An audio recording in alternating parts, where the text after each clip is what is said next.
千万不要去佩尼达浮潜了，150千浮潜4个地方，价格超便宜，一船的欧美靓女只有我俩中国人，4个浮潜地，1个游泳，1个浮潜，后面2个我们直接放弃，太晕了，崩溃的想回家。出发前心情澎湃，出海中晕船想吐，出海后全身疲惫，崩溃啊！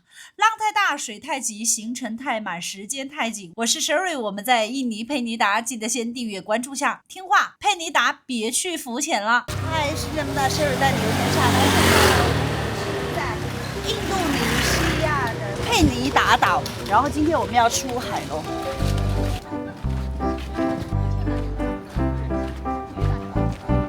佩尼达的这个码头现在在修，大家都是要穿过这个工地。找了一条路穿到人家家里边来了，但是从这里过去就是码头，因为看到码头这个塔了。码头还是很好找，就这个白色的塔，看到这个尖塔，一直走，绝对没错。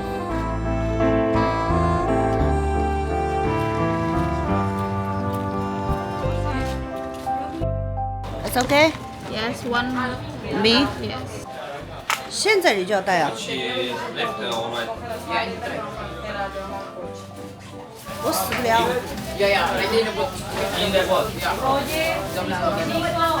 我浮潜面镜，我呼吸管，还有一个脚蹼。如果你会游泳，你就带脚蹼；你不会游泳，你要带救生衣，你带这个就没有用了。所以说我们就领了一个。浮潜这里晃眼一看，全是大的，全是大的。这个和其他我们去的地方，马来西亚这些很不一样，就中国人特别少，连亚洲人看到的都很少。那我们先在这里吃点东西。这么多人，应该是很大的一条船。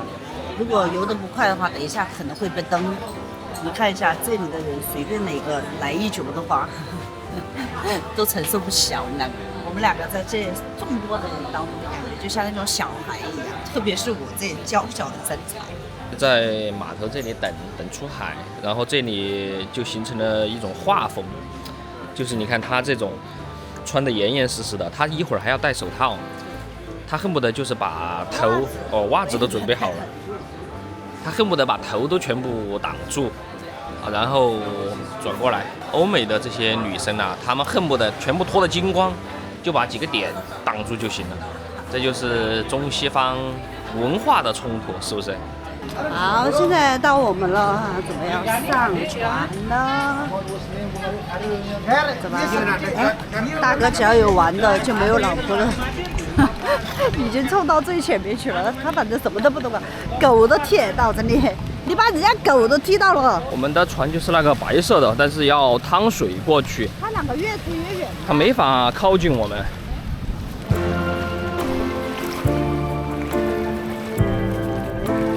哦，我终于看到这个铜钱的用处了。他们把它编成这样，拼成一个包，但是是铁做的，要锈。Welcome to our boat. The name is Nusa Penida Dolpino. People text you like a hello and send a Google Drive link. It's me.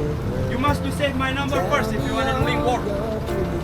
Okay, thank you so much. 看人家这个浮潜好有性价比，还专门有拍照的，而且是免费拍照。然后你登记的时候会写你的 WhatsApp 号码，然后他就把照片全部分享给你，免费的哟。那我们为什么没有写呢？你有私人摄影师的吗？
大海心切。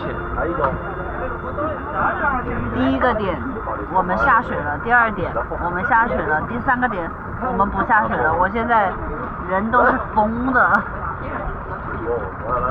我们这条船太摇了，我们这条船就我们2个亚洲人。哎，我想吐。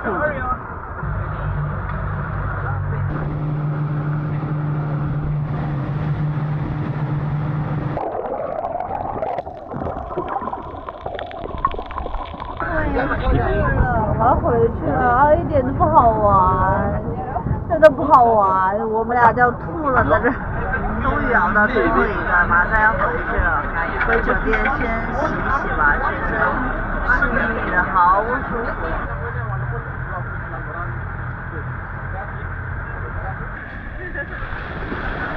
好，我们现在下船了啊，太累了，真的。我第一次浮潜，真的是全程痛苦啊，难受。好，我们现在回到了岸上，我真的感觉是立了一个结，太痛苦了。我看他们都玩得特别开心，只有我们2个，整个船只有我们2个是这个中国人。现在已经走路都打天了。出去之前还是兴高采烈，现在回来就是那种跟打架打输了，败兴而归的感觉，要死不活，垂头丧气，丧家之犬。哎，走路都像打偏的哦啊！他跟我说的，他的命都杵脱半条了。好吧，再也不浮潜了。好耍呀！我再也不浮潜了。说实话，佩妮打倒我还是建议大家不要浮潜，不要 snorkeling， 真的。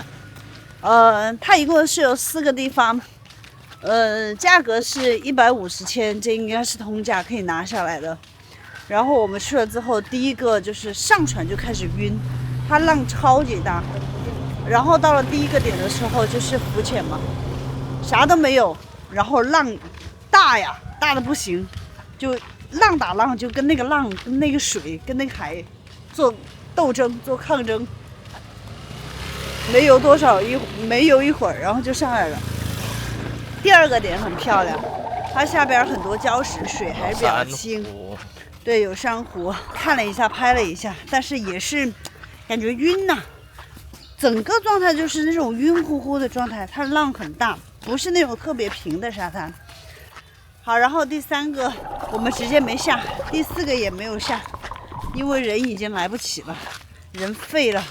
所以衷心建议大家，佩妮打倒就去看看那些海滩吧，那个还是很漂亮的，飞无人机，拉长焦镜头。这个浮潜的话，还是算了吧。他就是这么走了，他已经。感觉怎么样啊？好点不？其实第2个岛很漂亮，确实很漂亮，它那个鱼也很野生，游得很快。然后珊瑚也很漂亮，水也很漂亮。我第一次用脚蹼，发现它可以游得好快，就我一直可以追着鱼游。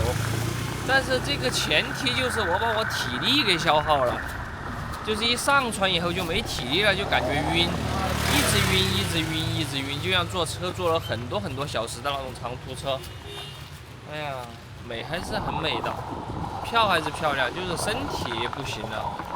哎，力不从心。那些欧美的老外，人家年纪看起来60、70了、70、80了，人家也那么干劲啊，每个都晒啊。天天吃饭吃肉，我天天吃啥子嘛？我越看前面，他提着这个口袋在这里走，我就觉得真的很搞笑啊。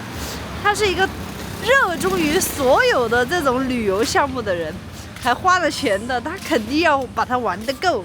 结果没想到去了2个，剩下的2个居然就没去，打偏的，就像那个打架打输了的公鸡，斗战公鸡早打输了，然后要回来了，哎，笑死我了，真的是。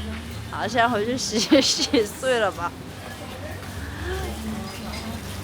好，来，啊，终于回到我们的宿舍了啊！啊，不是宿舍，我们的酒店。来，嗨，刚刚浮潜完，我们回去洗了一个头，洗了个澡，清洗了一下，现在出来找吃的。话说佩尼达岛这一条街主街上面吃的都很贵，这家吃不吃饱 ？Hello, rice。啊，就在酒店的旁边找了一家印尼本地餐啊，然后它也没有什么标准，反正就是我的这一份啊，一个茄子，一个鸡腿加一份米饭，然后这个是30千，然后大哥的这个是1块鱼，一个鸡腿，它是40千，我是30千。还有我们现在吃完东西了，去逛一逛市场。现在有点下雨，但是这个雨不大，还好。那走吧，去市场走一走。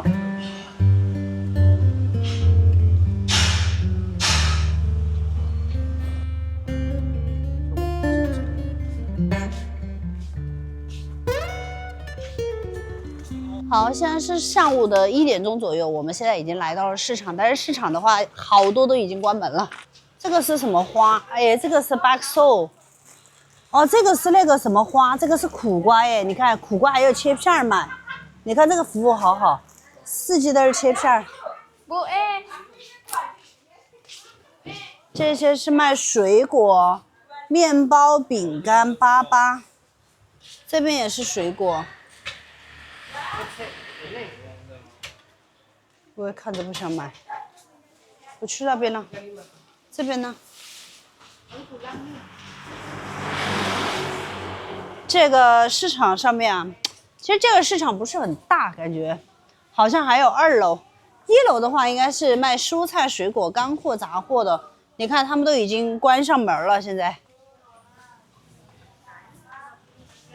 还是比较凌乱的感觉哈。哎呀，天哪！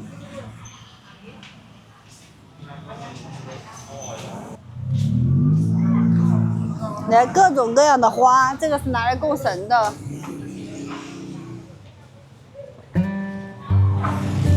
看它有没有蛇皮果呀？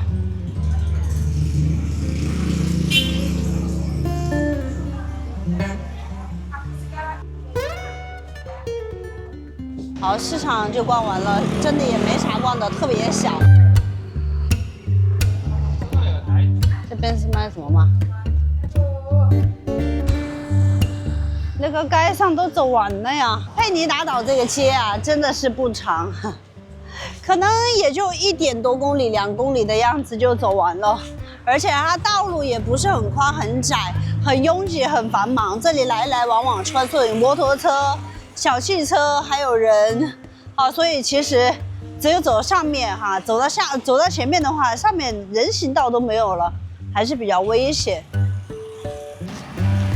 像这一家就是一个旅游服务中心，它也可以报这些出游出团的。但是如果是浮潜的话，还是去码头报，因为他们都是中介。就是你报完以后，他还是会把你拉到，就是还是会让你自己去码头，就是报我们今天上午去的那家公司的。但是它的价格就要贵一些，可能它起步就是200、250，最低可能也就200，因为它也要赚一点钱嘛。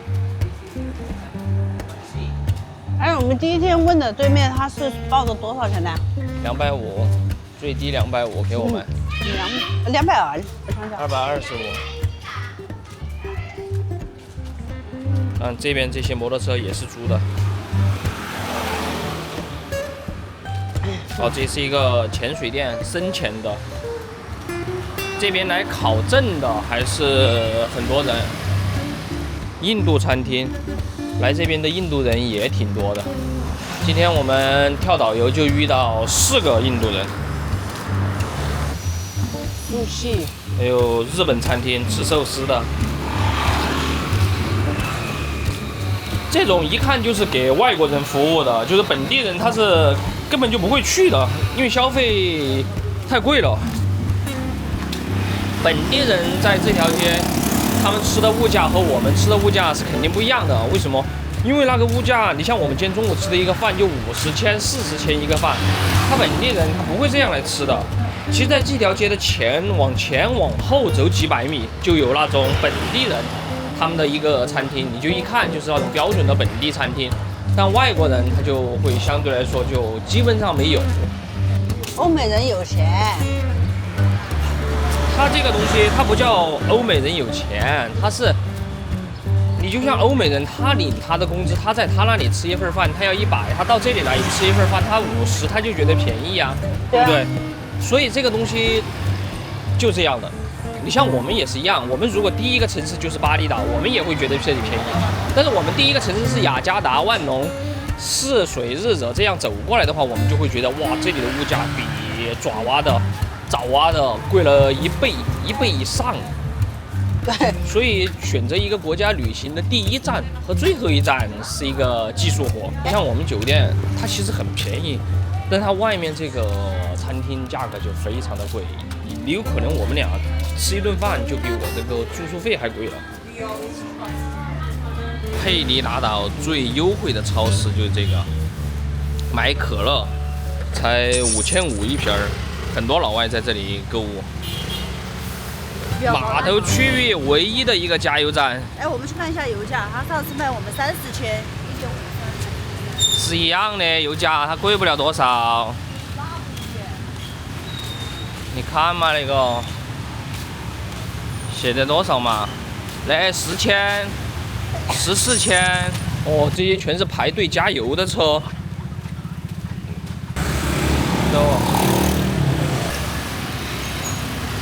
到印度尼西亚第一个城市雅加达开始就注意到这个蜜雪冰城在这边是超大的，然后一直说要拍，就一直没有时间去。然后现在我们进去走一走。它的价格其实跟国内差不多，还是这样子。你看嘛，19千投下来几块钱一杯，然后雪王这个冰淇淋8000就是4块钱。其实我觉得在佩尼达岛，在印度尼西亚这个价格，我觉得算是很好了。还有空调，是啥？还有坐的。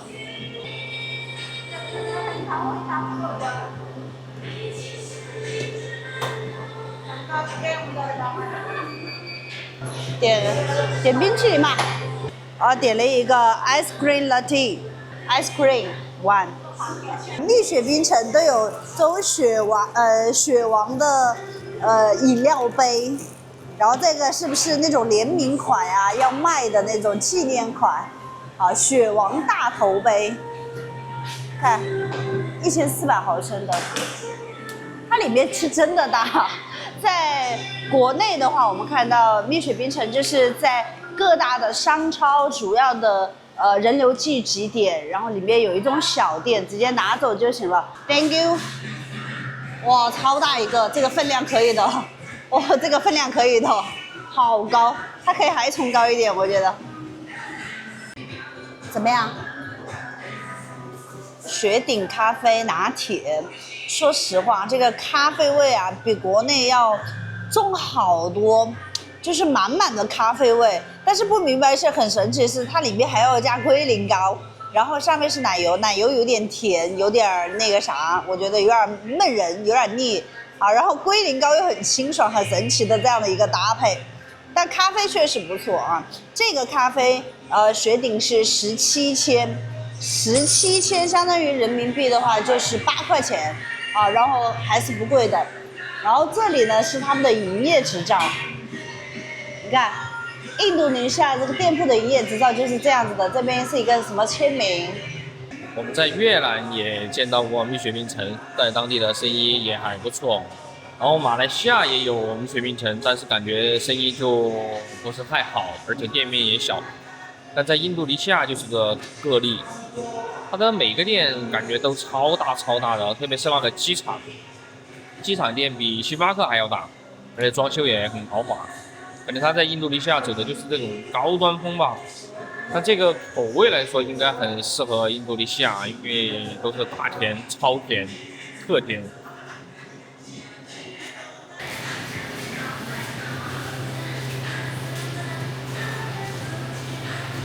我们现在又去沙滩。因为在这个岛上太小了，没有地儿去。走左边，先上午那个浮潜把我们搞得精疲力尽，身心俱疲。所以睡了一下午，现在才出来走一走。吃饭和睡觉永远都是休息的好良药，知道吗？再累啊，吃个饭，吃饱饭，睡好觉，啥没事儿啊。现在哐能干。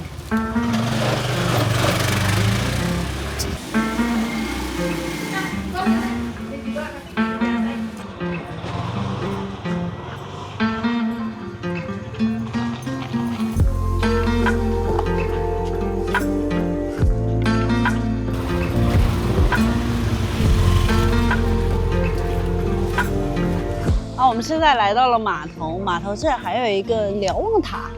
我们从这个码头一进来呀，我就去问他，这个里面可以 inside 噻？他说 yes。我说 inside 以后我们 outside 都不得收上岛费了哟，他不收上岛费。从巴厘岛过来，然后就是从这个码头进去，一个人就要收上岛费。对，看他们就要会被收到。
余晖总是那么短暂。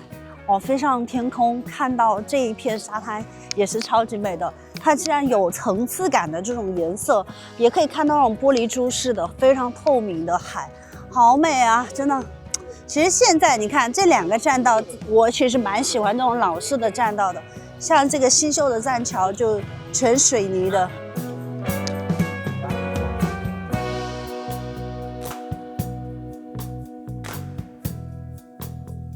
你看，现在是6点24分，然后他们都已经下班了，就不收钱了。也就是说，大家6点钟做晚一点的，对，6点钟，要不就看个落日，对，然后就没人了。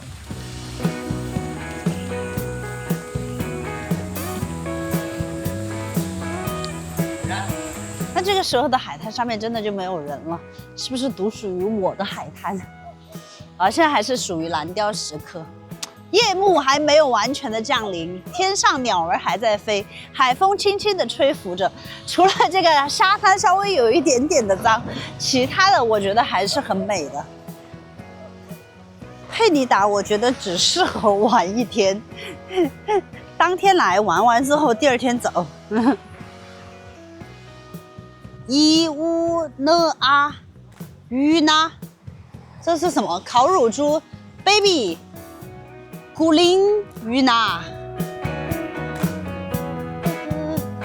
在这个时间段，还是属于很温柔的时间段，一边的音乐，一边的海风，让人感觉静静的享受这一刻的感动和独属于自己的宁静。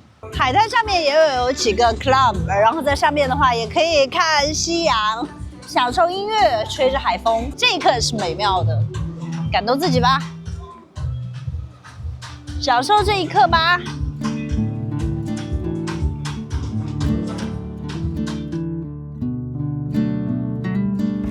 在海滩的旁边看到一个印度教的寺庙，看起来有点吓人，但是看着门是开着的，不知道能不能进去。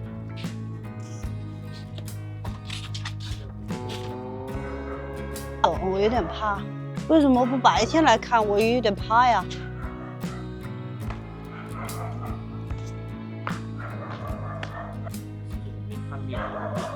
我真的很怕呀，外面又有狗又没有人，我黑灯瞎火的，乌漆麻黑的，又走这个神庙这种，哦，这里面还有人，真的很怕呀。看嘛，这个狗外面又在使劲吠。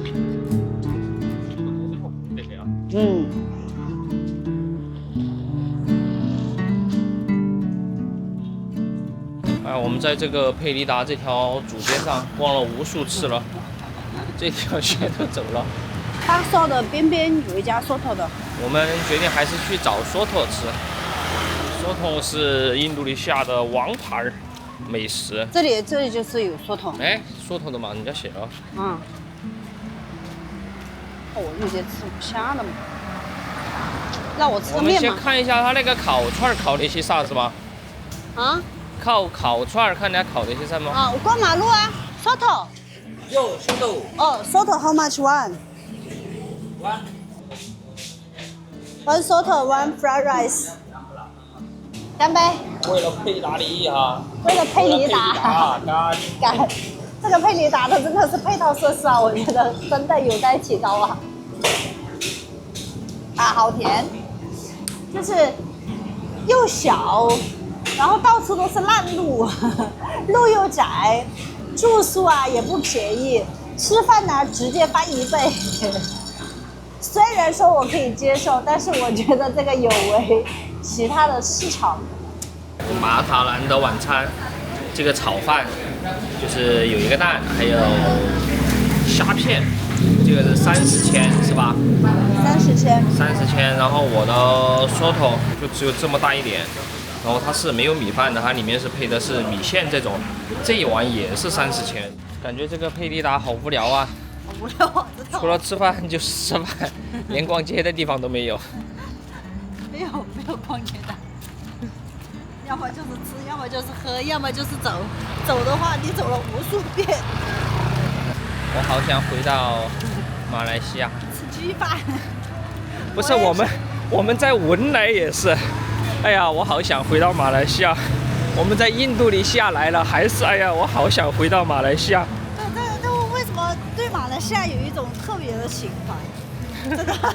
每一次出国，你别说，永远都想回到马来西亚。文莱嘛，文莱那个是真的是贵的离谱，而且比较无聊，比较单调。你说印尼呢，它的物价比比这个马来西亚便宜一点，所以我也想要回到这个马来西亚。